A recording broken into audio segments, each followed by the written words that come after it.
आइए जानते हैं आज की कुछ अंतर्राष्ट्रीय खबरों को। पहले एक नजर आज की हेडलाइंस पर। अब टीकाकरण अभियान पर सियासत गरमाई। कोविन पोर्टल की जगह खुद का ऐप बनाना चाहती है राज्य सरकारें। आंध्र प्रदेश ऑक्सीजन सप्लाई में प्रेशर घटने से सरकारी अस्पताल में 11 मरीजों की मौत। पटना के शमशान घाटों पर पहुंचे पप्पू यादव, शवों की गिनती करने के बाद बताया मौतों का आंकड़ा। नेपाल भारत के खिलाफ जहर उगलने वाले केपी शर्मा ओली की गिरी सरकार। यूपी 21 मई के बाद से सभी कार्ड धारकों को फ्री में राशन, प्रति यूनिट 5 किलो मिलेगा अनाज। तिरुपति के सरकारी अस्पताल में ऑक्सीजन की सप्लाई में 5 मिनट की देरी, 11 की गई जान। गंगा नदी पर उतराए शवों से मचा हड़कंप, गाजीपुर पहुंची बक्सर जिला प्रशासन की टीम।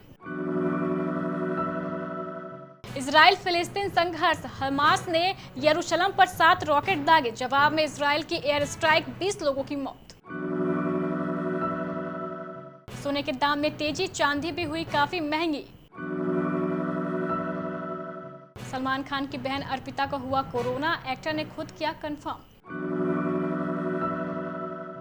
कोविड टीकाकरण के पंजीकरण के लिए केंद्र सरकार के कोविन पोर्टल को लेकर सियासत तेज हो गई है। कांग्रेस के पूर्व अध्यक्ष राहुल गांधी द्वारा सवाल उठाए जाने के बाद माना जा रहा है कि छत्तीसगढ़ के साथ अन्य कांग्रेस शासित राज्य भी नए ऐप का इस्तेमाल कर सकते हैं। छत्तीसगढ़ अगले कुछ दिनों में नया पोर्टल लॉन्च करने की तैयारी में है।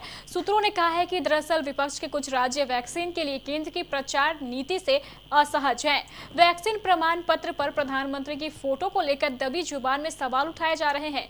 चुनाव के दौरान बंगाल की मुख्यमंत्री ममता बनर्जी ने भी इस पर सवाल उठाया था। कुछ राज्य सीधे बोलने से परहेज कर रहे हैं, लेकिन उनका असहज होना साफ नजर आ रहा है। उधर सूत्रों ने बताया है कि छत्तीसगढ़ अपना नया राज्य स्तरीय पोर्टल लॉन्च करने की तैयारी में है, जिससे राज्य अपना अलग से पंजीकरण कर सके और इसमें फ्रंटलाइन वर्कर को अलग से चिन्हित किया जा सके। देश में कोरोना वायरस की दूसरी लहर ने कोहराम मचाया है, लेकिन इस बीच ऑक्सीजन की कमी सबसे बड़ी चुनौती रही। पिछले 4 दिनों से दैनिक मामलों की संख्या 4 लाख के पार जा रही थी, लेकिन रविवार को इसमें हल्की राहत देखी गई। रविवार को 3,66,000 दैनिक मामले सामने आए और मौतों का आंकड़ा भी गिरा।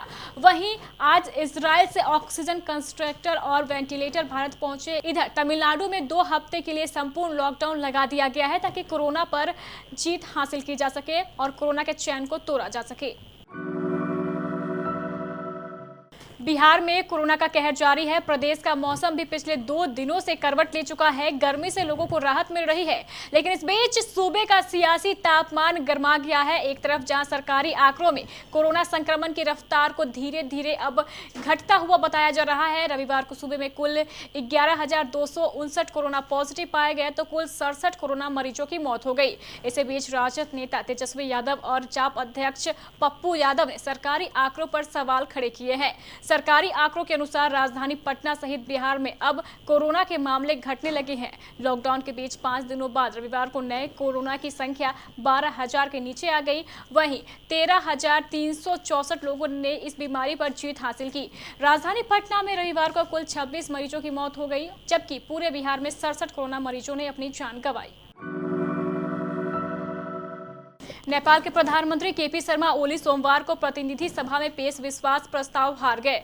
राजनीतिक रूप से संकट का सामना कर रहे ओली के लिए इसे एक और झटका माना जा रहा है, जो कम्युनिस्ट पार्टी नेपाल नीत पुष्पकमल दहल गुट द्वारा सरकार से समर्थन वापस लिए जाने के बाद पार्टी पर पकड़ मजबूत करने की कोशिश कर रहे हैं। ओली हाल के समय में भारत के साथ रिश्तों में करवाहट लाने की वजह से सुर्खियों में रहे। उन्होंने देश का नया राजनीतिक नक्शा पेश करके भारतीय इलाकों को इसमें शामिल कर लिया, जिससे दोनों देशों के बीच तनाव बढ़ गया था। इसके बाद उन्होंने कई बार भारत विरोधी बयान दिए थे। माना जा रहा है कि वह चीन के इशारों पर यह सब कर रहे हैं। कोरोना काल में सभी राशन कार्ड धारियों को 21 मई के बाद से मुफ्त राशन वितरण किया जाएगा। मई और जून 2 माह मुफ्त में राशन देने का शासन देश जिला आपूर्ति अधिकारी के पास आ चुका है। प्रधानमंत्री गरीब कल्याण योजना के तहत मुफ्त में राशन का वितरण मई के दूसरे चक्र यानी 21 से 25 मई के बीच शुरू होगा। इस योजना के तहत जिले में 11 लाख से अधिक राशन कार्ड धारियों को मुफ्त में राशन मिलेगा। लगभग 88,000 अंत्योदय राशन कार्ड धारकों की संख्या है। 10.50 लाख से अधिक पात्र गृहस्थी वाले कार्डधारियों की संख्या है।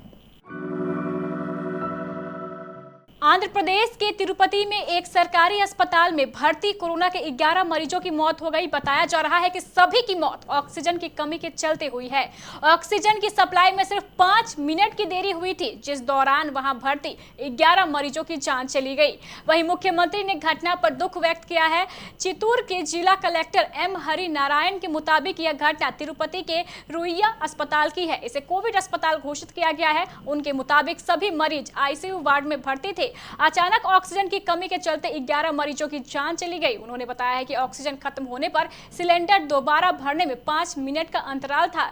सिलेंडर का दबाव कम होने के कारण मरीजों को पर्याप्त ऑक्सीजन नहीं मिलने से उनकी मौत हो गई।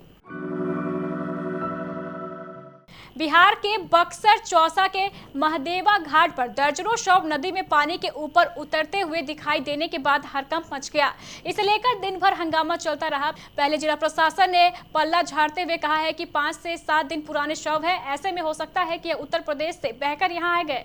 वहीं देर शाम लाशों के किनारे इकट्ठा हो जाने से बक्सर जिला प्रशासन ने जनपद के सेवैया तहसील प्रशासन से संपर्क साधा। बहती लाशों का स्रोत जानने के लिए चौसा एसडीएम कृष्णा कुमार उपाध्याय अपनी टीम के साथ सोमवार को जिले के बारा पहुंचे और गाजीपुर के सेवैया तहसील एसडीएम के साथ संयुक्त रूप से गंगा घाट का मुआयना किया।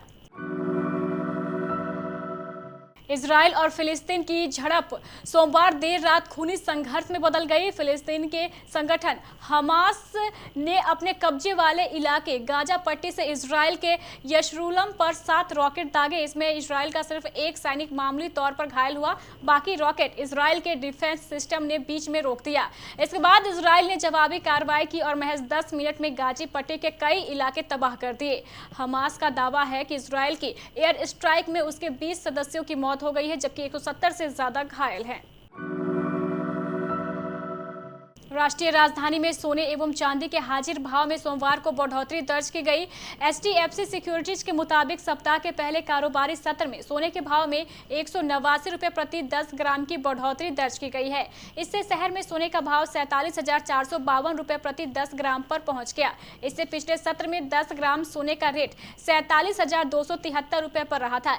इसी तरह चांदी की कीमत में 826 रुपए की बढ़ोतरी दर्ज की गई। इससे शहर में चांदी की कीमत 71,541 रुपए प्रति किलोग्राम पर पहुंच गई। सलमान खान की बहन अर्पिता शर्मा कोरोना की चपेट में आ गई थी। खुद सलमान खान ने मीडिया को इसकी जानकारी दी। सलमान खान की फिल्म राधे ओटीटी प्लेटफॉर्म के साथ साथ दुनिया भर के सिनेमाघरों में रिलीज होने जा रही है।